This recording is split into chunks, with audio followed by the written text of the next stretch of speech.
In this class, we will understand the concept of recursion in C programming. And this concept is a bit complex to understand. So what we have done is, we are not going to discuss in detail about this concept in this course. We will discuss the same concept in data structures and algorithms, because to understand this concept, you need to understand certain data structures like stack and heap. And you need to understand more concepts to understand this concept in a deeper way. So we'll just have an introduction to this concept. And in the data structures and algorithms course, we will be discussing the concept in a very detailed way. So let's get started with the definition of recursion. A function calling itself to solve a smaller instance of the problem. So far, in our previous classes, we have seen how to call the functions. But after calling the function, within the function, we have never seen a function calling itself. But the concept of calling the function by itself is what we call it as recursion. And by using this concept, we will divide the problem into smallest possible problem.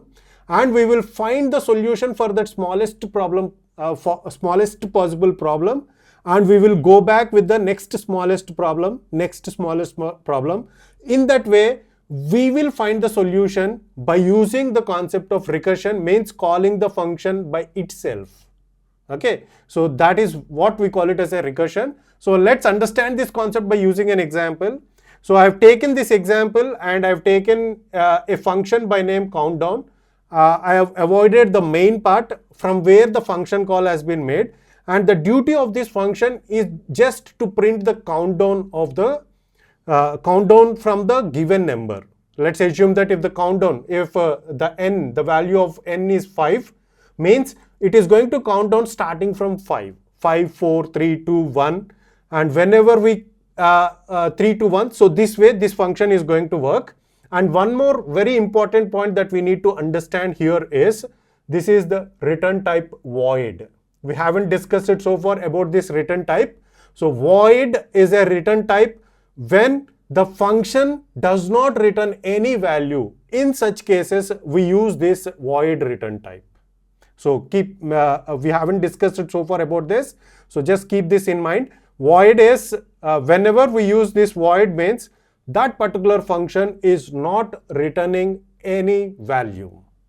Okay, so now let's assume that we will understand this problem, how we are going to solve the problems by using recursion, that we will understand step by step. So let's assume that a function from the main function, countdown has been called with the value of 5, means the value of n becomes 5 here. Now if the value of n is equal to 0, is it equal to 0? Is value 5 equal to 0? No, it is not equal. It is not equal to 0. So this is what we call it as a base case. While writing the recursive function, it is very important for you to identify the base case. So what happens if we don't identify the base case is, it will go into a infinite loop. So once we call the function by itself, so if the function calls itself, it will go into infinite loop until if we need a hook to stop that continuous function calling. So that is what we call it as a base case. So in this program, the base case is whenever the value of n is equal to 0. So do we need to do the countdown? No, we don't need the countdown, because once we reach 1, we have to stop the countdown. So this is what we call it as a base case, which always stops the recursion to be called. So first we have to identify the base case while writing a function in the recursive format. Okay, so here the base case is, if the value of n is equal to 0, just come out of this. So what we are going to do is, we will print go, means 5, 4, 3, 2, 1, after that go.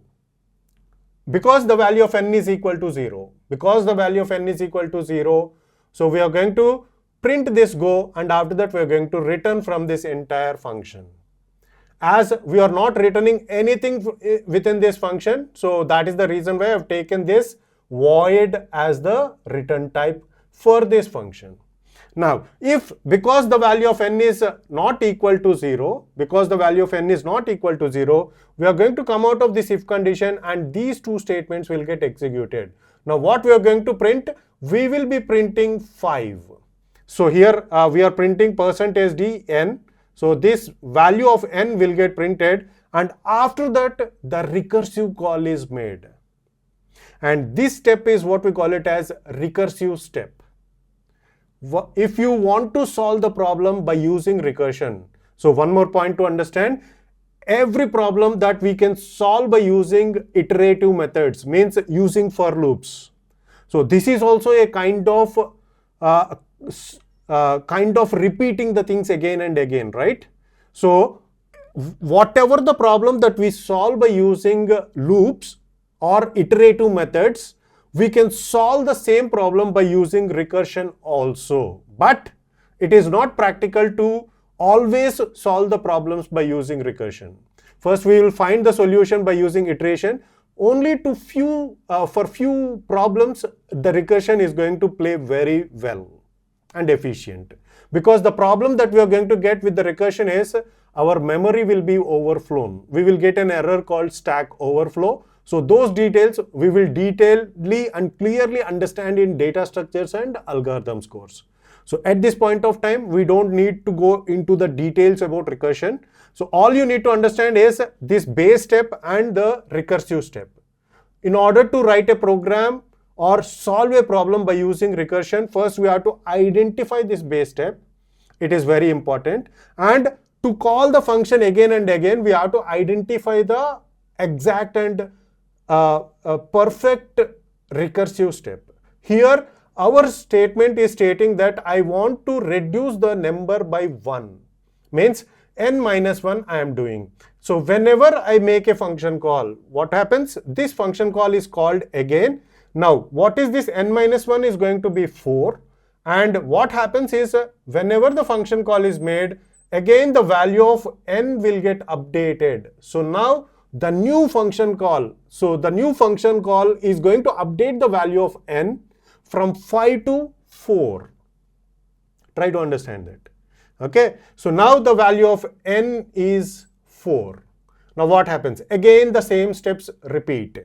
If the value of n is equal to 0, is it equal to 0? No, it is not equal to 0, because 4 equal to 0. Is it true? No, it is not true. So we are going to come out of this and we are going to print the value of n, which is 4. This is what the countdown is. 5, 4, 3, 2, 1. Okay. So now the next step is countdown of n minus 1. Now what is the value of n? The new value of n is 4. Now we are going to reduce it by 1. Now this will become 3. And again the value of n will get updated from 4 to 3. So this is what the recursion is. Try to understand this. Okay.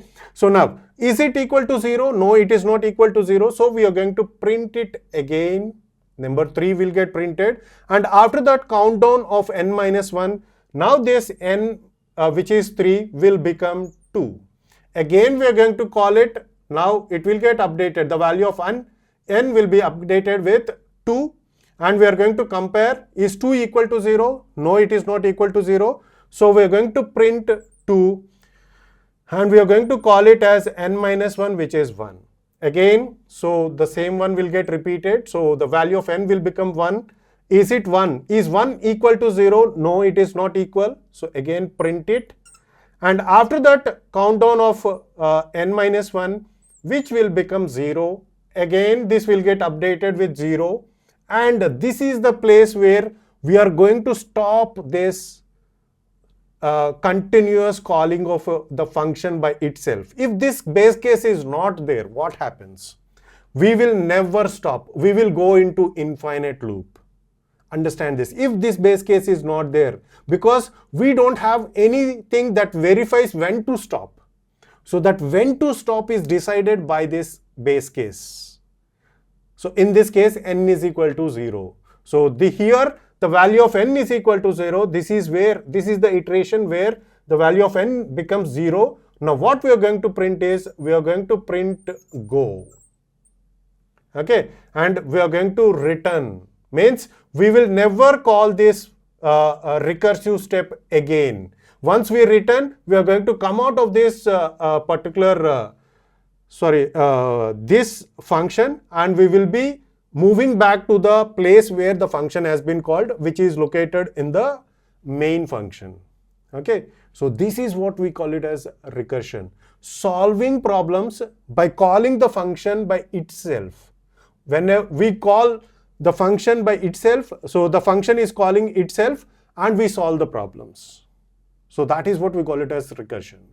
So that's it for this video. In the next class, we will see a lab program based upon the concept of recursion, and we are going to solve the problem of factorial, which we have solved using iterative method, and we are going to solve the same problem by using a recursive method. So that's it for this video. See you in the next class.